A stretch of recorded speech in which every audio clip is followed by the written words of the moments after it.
बिस्मिल्लाहिर्रहमानिर्रहीम। अस्सलाम वालेकुम दोस्तों, कैसे हैं आप? मैं उम्मीद करता हूं जी, आई डू होप आप सब अच्छे होंगे। दिस इज़ कैसर बारी फ्रॉम बारी लॉ एसोसिएट।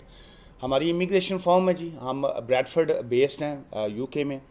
और बहुत से हमारे जो क्लाइंट्स हैं वो ना यूके में से नहीं होते, चूँकि इमिग्रेशन मैटर ऐसा होता है, इसमें बहुत से जो लोग होते हैं वो इंडिया से हों, पाकिस्तान से हों, जो यहाँ दुनिया में किसी भी जगह से हों। सो इमिग्रेशन या माइग्रेशन एक ऐसा टॉपिक है जिस पे लोग एक जगह से दूसरी जगह पे मूव करते रहते हैं, और उसमें बहुत से लोग जो हैं वो उनको लीगल कंसल्टेशन की, लीगल एडवाइस की, या जो लीगल फील्ड से रिलेटेड लोग होते हैं उनकी लाजमी तौर पे उनको वो चाह रहे होते हैं कि किसी ना किसी प्रॉपर वकीलों से जो है वो रब्ता करें। इसलिए ये इंट्रोडक्शन देने का मकसद ये है कि अगर आप इमिग्रेशन के हवाले से कोई भी चीज़ को फेस कर रहे हो तो आप यू आर मोस्ट वेलकम। अगर आप हमारी फर्म से रब्ता करना चाहें तो एक फ़र्स्ट ऑफ ऑल तो ये है कि आप अपनी लीगल एडवाइस के लिए आप हमसे रब्ता कर सकते हैं। और लीगल एडवाइस का हमारी फर्म जो है, हम एक तो लीगल कंसल्टेशन उसकी फ़ीस चार्ज करते हैं। सेकंड, इसमें बेटर ऑप्शन ये होता है कि पहले आप अपनी कंसल्टेशन बुक कर लीजिए। ऑब्वियसली वो प्राइवेसी होती है, कॉन्फिडेंशियल होता है ये सारा काम। इस सब बिटवीन ओनली आपके और हमारे दरमियान की ये गुफ्तगू होती है, और उसमें हम आपके साथ जो है आपका लीगल मैटर जो है वो डिस्कस करते हैं। उसके बाद फिर उसी लीगल एडवाइस में आपको लीगल एडवाइस दी जाती है, और साथ में बताया जाता है कि जी के इसकी कितनी कॉस्ट आएगी, इसका कितना टाइम फ्रेम आएगा। ये basically legal advice session book करने का मकसद भी यही होता है जी। अच्छा, चलिए आज का जो टॉपिक जिस पे मैं बात करना चाह रहा हूँ वो इमिग्रेशन के हवाले से ये जो दो आर है ना जी, आर जिसको कहेंगे, एक तो वो आर रोमियो वाला होता है ना, ये दो आर की हम बात करेंगे। ये इमिग्रेशन लॉज में बड़े इंपॉर्टेंट हैं। ये दो आर जो हैं ये कहाँ पे इस्तेमाल होते हैं? नंबर वन, रिजेक्शन जो है, और नंबर टू, रिफ्यूज़ल जो है। ये दो आर जो हैं ये इमिग्रेशन लॉज में बड़े इम्पोर्टेंट हैं। और अगर आप ये दो आर आने से पहले, रिजेक्शन आने से पहले या रिफ्यूज़ल आने से पहले लीगल एडवाइस ले लिया करें, तो उसमें यह है कि मोस्ट जो पॉसिबिलिटीज़ होती हैं, जो चांसेस होते हैं कि हम इस दो आर जो हैं उनसे बच सकते हैं। अगर ना भी बचा जाए तो कम से कम इतना वो कहते हैं ना कि जब आप ड्राइव करते हैं तो सीट बेल्ट बांधते हैं, या मोटर बाइक चलाएं तो हेलमेट पहनते हैं। एक्सीडेंट का डर होता है, लेकिन उसमें आपकी जो बचत के चांसेस हैं वो बहुत ज़्यादा होते हैं। वो बचत के चांसेस कहाँ पे होते हैं कि खुदा न खास्ता अगर आपको रिफ्यूज़ल आ जाती है, आफ्टर दैट रिफ्यूज़ल जो है, जब चूँकि रिफ्यूज़ल वो आपका लास्ट रिजॉर्ट नहीं है कि इसका मतलब है कि आपको रिफ्यूज़ल आ गई तो चैप्टर क्लोज हो गया। No, not at all. उसका मतलब ये है कि आफ्टर रिफ्यूज़ल जो है, अब आप एक सेकंड डोर की तरफ जाते हैं जिसको अपील कहा जाता है। या वो अपील की तरफ आप जाते हैं, या उससे पहले जो है आप रिव्यू की तरफ जाते हैं। रिव्यू का मतलब ये होता है कि जनाब अम्बेसी जो है ऑफिसर साहब, अम्बेसी को या आप कहते हैं, या आप जो रेलिवेंट इमिग्रेशन डिपार्टमेंट होता है जिसको होम ऑफिस कहा जाता है, या आप उनको कहते हैं कि जनाब अली आपने ये जो फ़ैसला किया है उसको आप रिव्यू कीजिए, दोबारा से गौर कीजिए।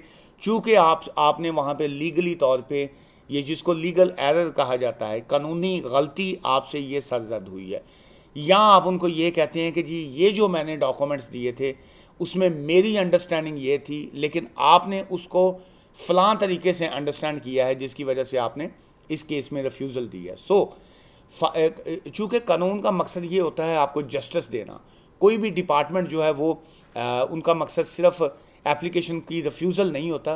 वो मकसद ये होता है कि हम रेलिवेंट जो एप्लीकेशन है उसके हम फ़ैसले की तरफ आ सकें। फ़ैसला वो होता है जो जस्टिस के ऊपर हो, जिसमें इंसाफ हो, जिसमें किसी के साथ ज़्यादती ना हो।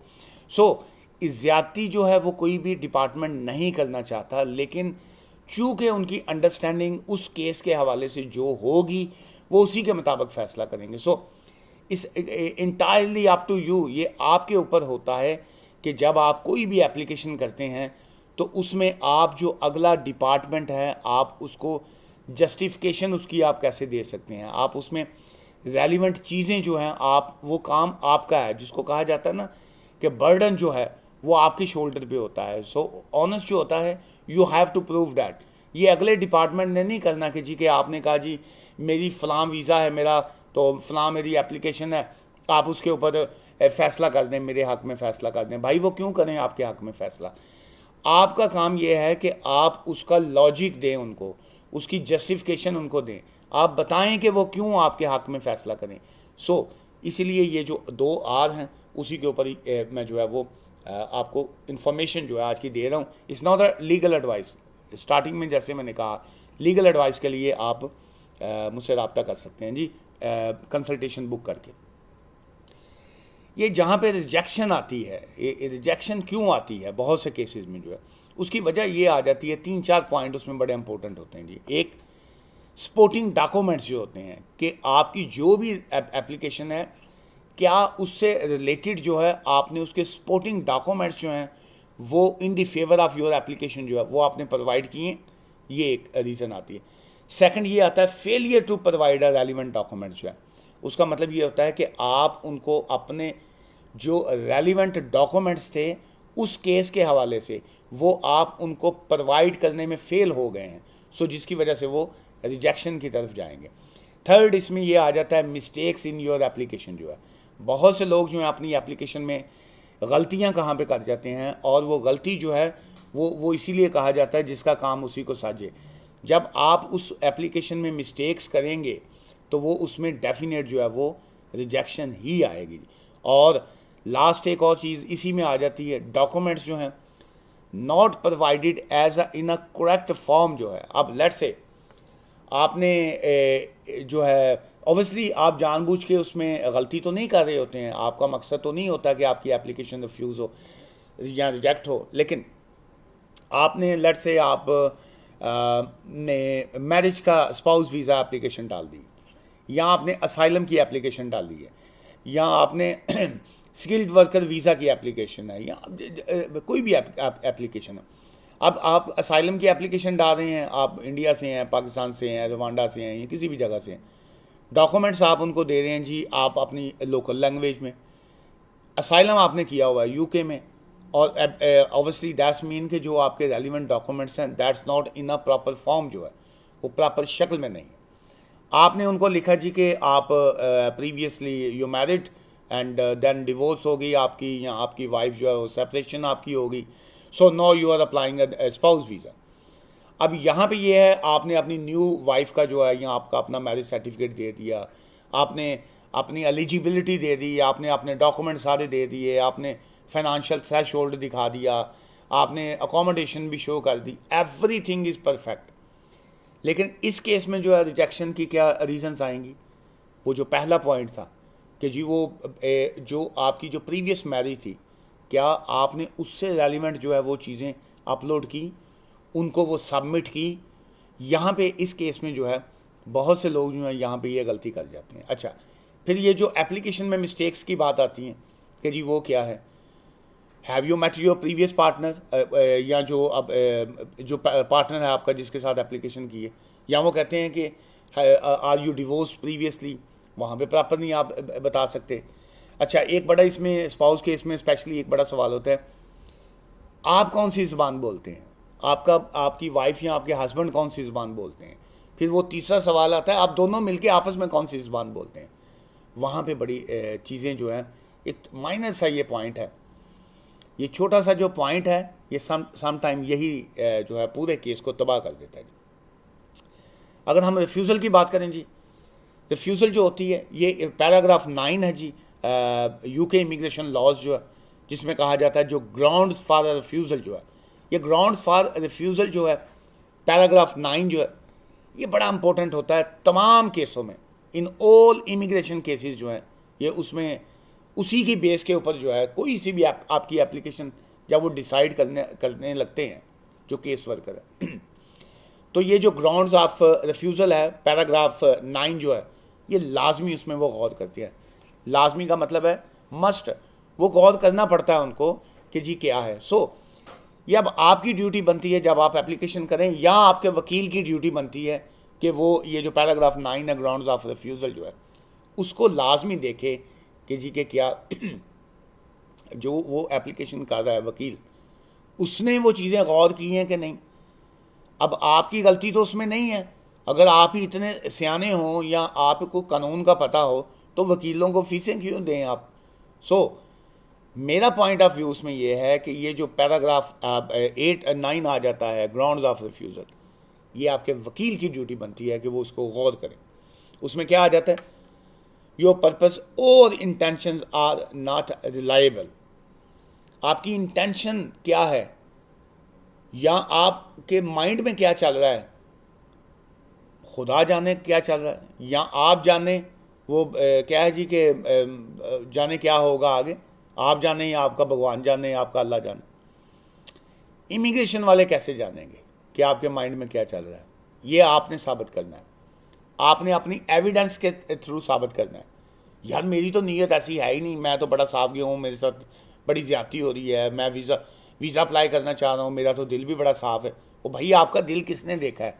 कानून जो होता है वो दिल नहीं देखता, ये वो समझता है, कानून ये समझता है कि दिल का काम जो है वो बॉडी में खून की सप्लाई।